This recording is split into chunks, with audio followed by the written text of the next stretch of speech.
Okay, my name is Jonathan. Welcome to the Haystack. We are going to talk about the ICE agent and the shooting in Minneapolis and the woman who was killed. I've seen a lot of people, particularly like, I'm not sure if I should name drop here, very progressive Latter-day Saints using this as a fulcrum to attack Trump and his policies and everything. But let's look at the footage and let's actually look at this. Was it justified? Now, on the onset, what you see is a woman blockading the road and almost crashing into someone who she told to go by. Now, ICE agents get out and say, okay, come on, get out. They're given lawful orders. This woman tries to resist lawful orders. Okay, so one, off to a bad start. She was doing something she shouldn't be doing in the first place, violating traffic laws. And two, she's resisting a lawful order. She's trying to evade law enforcement after being given a lawful order. You have an ICE agent out in front. You have two others coming back. It's wet, snowy out, and she tries to evade by driving forward. Now, if you look, you can see where the tires are pointed and that they spin. There's the ICE agent in front. Even with that delay of the tire spinning and her pointing at that ICE agent, it still spun. If it did not spin, he would have been ran over already. Even though it did spin, it still hit him first before he even fired. He doesn't need that threshold, by the way. The fact that she's driving a vehicle towards him after being given a lawful order, that's no different than pointing a firearm at a law enforcement officer. Now, I come from a law enforcement background as a state trooper and as a felony parole agent. Have I ever drawn my firearm in duty, in the service of my duties, while on duty? I've not drawn my pistol.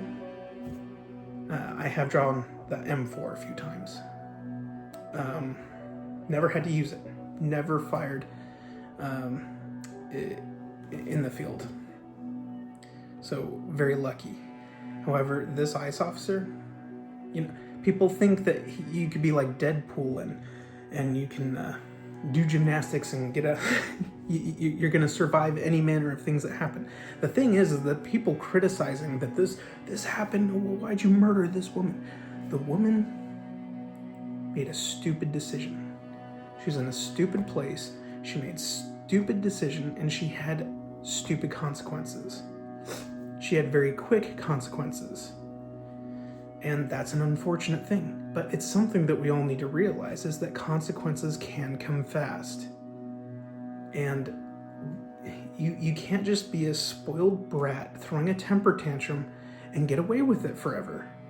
Because you put people's lives at stake. In this case, she put somebody's life at stake who's trying to work and do their job. And she went out of her way to disrupt that. Not only that, but she's disrupting the duty of a federal agent, a federal officer. That's a stupid thing to do. So it sucks. I hate that she got killed. At the same time, the officer made the decision he's trained to make. Someone's coming at you, someone points a firearm at you, someone has a weapon, and they're resisting, they're rejecting all verbal commands. They're not thinking straight, and they're going to cause harm. So, now would every officer that I know make that same decision? Well, I don't know. Probably. That's what we're trained to do. That's what we were trained to do. And you have to think of the circumstances. The tires are spinning on the ice. He would have been ran over already. And he still got hit before getting a shot off. And can he move as dynamically? I don't know.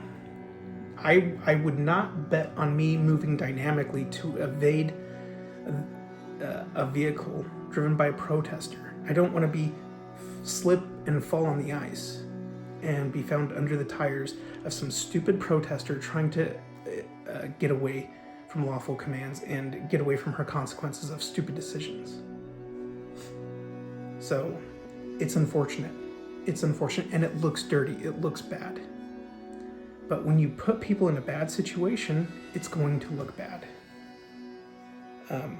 It didn't need to happen.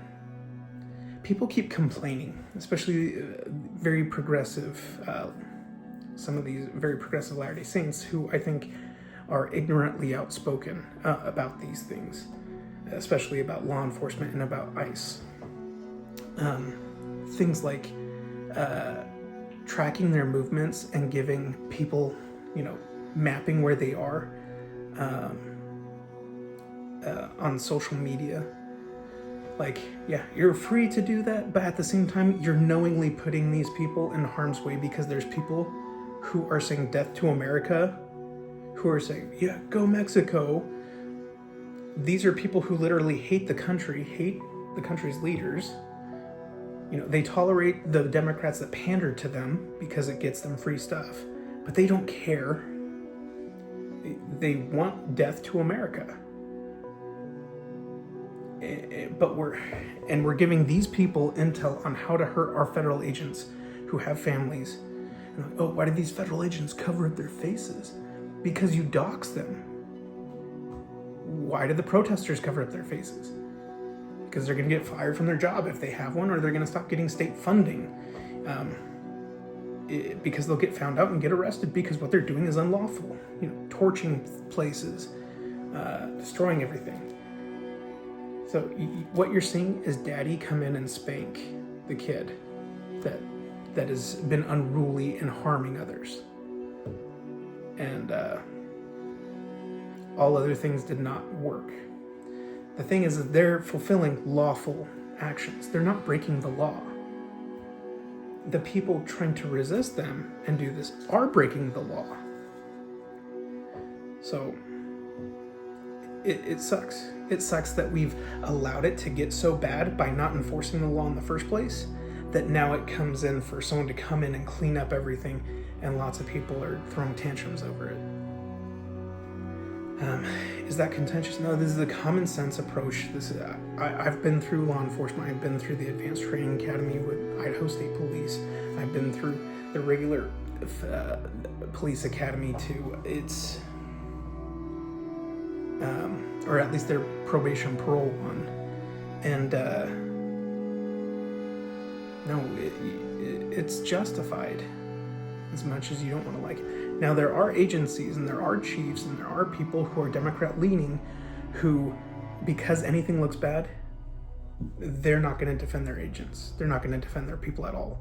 They will sooner fire them than speak on their behalf because they don't want the bad publicity. Because some of these people are elected in. Some of these people get funding through these fraud schemes that have now been exposed by Nick Shirley. Well, I guess the old man who was giving Nick Shirley this information and pointing Nick Shirley where to go. And Nick Shirley kind of used his platform, brought it to the surface. So, a lot of this fraud gets cycled back into our Democrat leaders. And, oh, are you being contentious? You're being divisive. We have to talk facts. But it doesn't sound very nice. Well, a lot of the things that we do that are right don't sound nice, don't seem nice to the world. That's why we see very progressive Latter-day Saints who for some reason use their platform to overstep their bounds and go outside their lanes and put people's lives in jeopardy and say things that they're completely ignorant to. Gosh, it frustrates me. It frustrates me that people are bagging on this hate. Now, I'm not looking at this woman who got shot and hating her. I'm just thinking, that's devastating. And why did you have to be so stupid? It makes me angry that somebody would act so stupid because they're being fed this bull crap by people. No.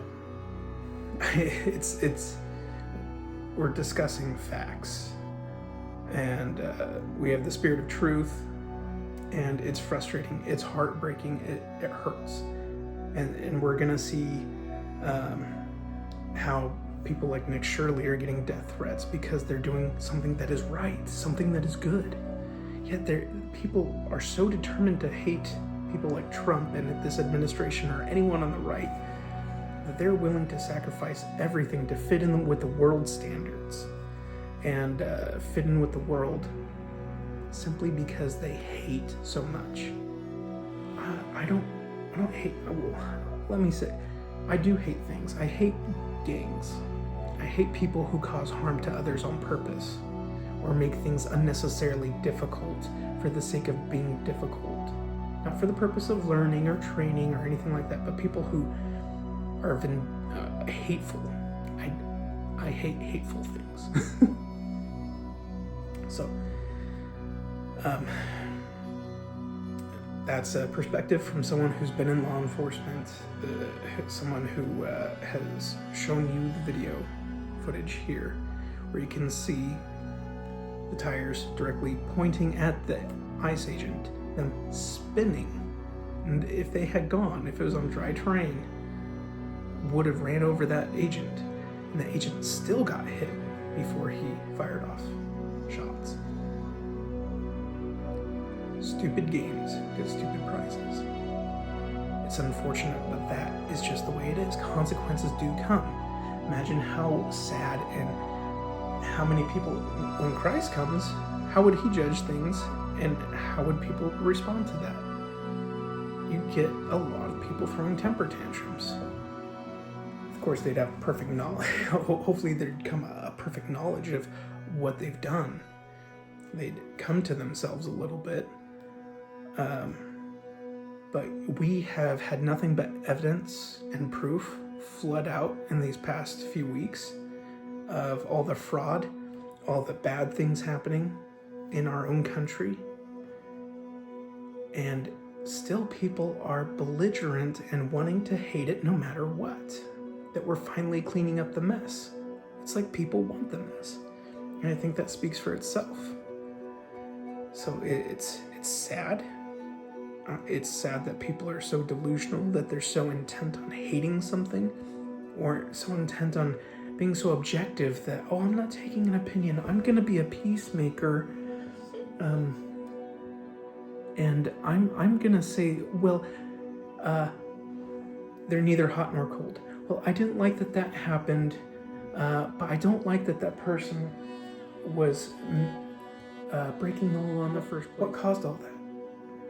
So we literally have to just take a level-headed approach and see it. It's because laws have not been enforced for so long that now the crap has piled up so much, and any movement of that crap, people are like, oh, you're shaking my worldview. You're changing things. I don't like it. That's my view. That's my take. Take it or leave it. I don't care. I love you. I hate that awful things like this happen and people are forced into these situations. However, there have been so many mistakes and officers have been killed in the past that there is training to prevent their death. Simply because someone wants to have their cake and eat it too. They want to cry about things and cause disruptions and get away with it. Consequences come. Okay. The second coming will come. Consequences will come for everybody. I think this is a better opportunity for us to reflect, repent, and try to be peacemakers. I may not come off as a peacemaker. Peacemaker isn't always, pandering to teddy bear Jesus and talking soft. Sometimes it's a reality check and it's uncomfortable. Okay. Love you. Take care. Have a good day.